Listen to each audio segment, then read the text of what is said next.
reading from the book of Samuel, chapter 1, verses 10. And Saul has been made king.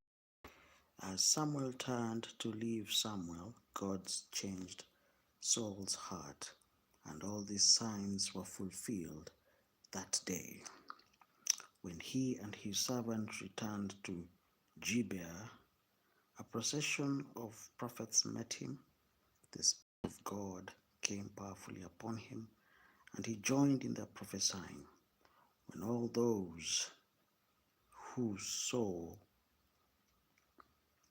had formerly known him saw him prophesying amongst the prophets, they asked each other, what is this that has happened to the son of Kish?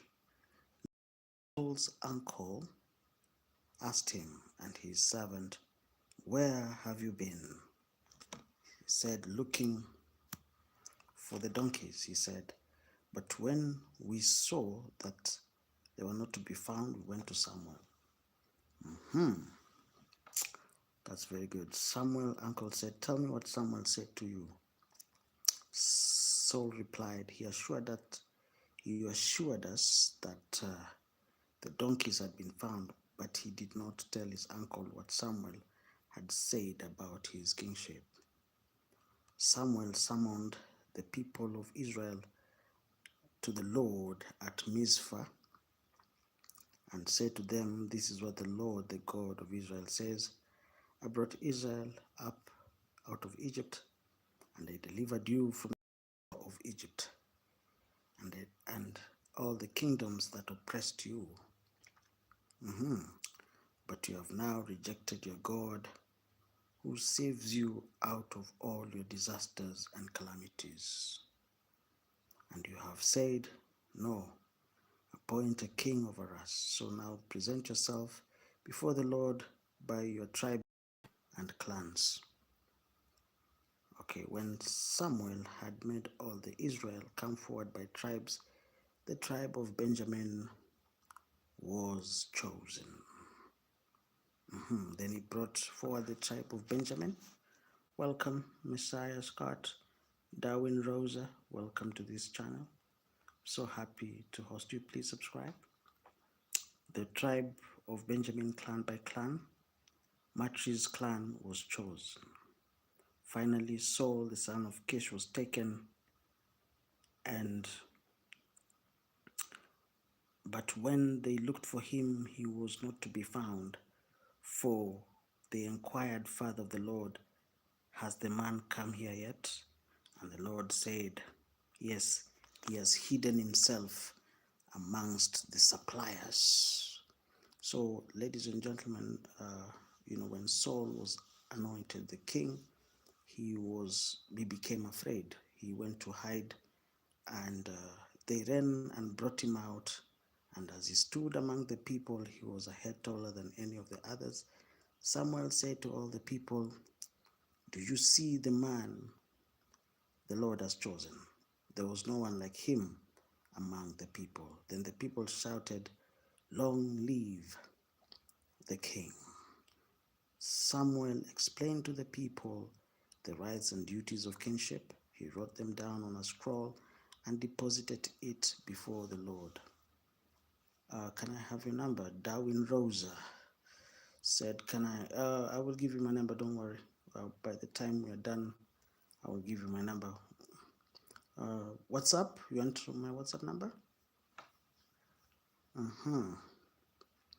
Okay, let's continue. So Saul also went to his home in Gibeah, accompanied by valiant men whose hearts God had touched.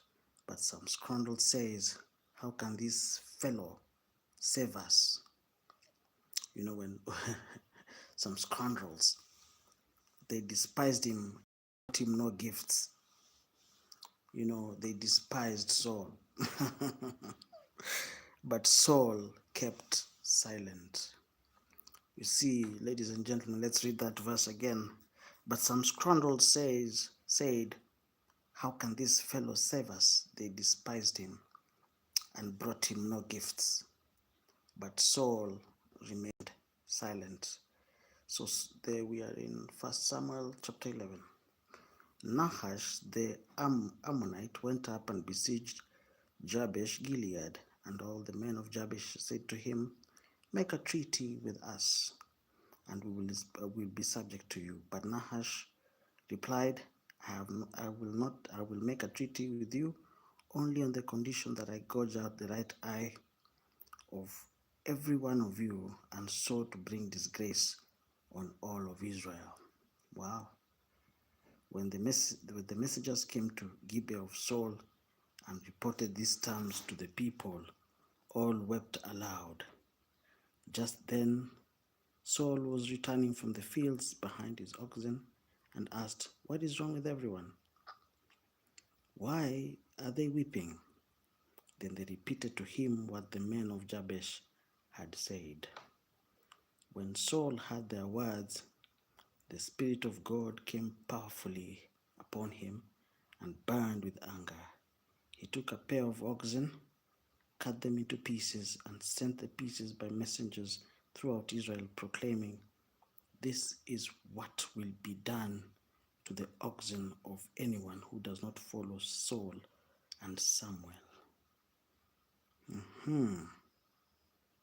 Then the terror of the Lord fell upon the people, and they came out together as one.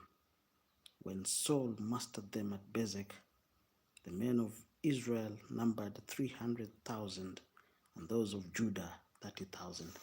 You see, the first thing when these people, they got a king, the number of their army increased. The last time it was 30,000. The last time Israel went to war, it was 30,000. Now, the number of men who went to war was 300,000. The next day, Saul separated his men into 3 divisions. During the last watch of the night, they broke into the camp of the Ammonites and slaughtered them until the heat of the day. Those who survived were scattered, so that no 2 of them were left together. So the next day, Saul attacked the Ammonites. The people then said to Samuel, "Who was it that asked, 'Shall Saul reign over us?' Turn these men over to us so that we put them to death." But Saul said, "No one will be put to death today, for this is the day the Lord has rescued Israel." It's very interesting. Let's continue. Then Samuel said to the people, "Come, let's go to Gilgal, and there renew the kingship."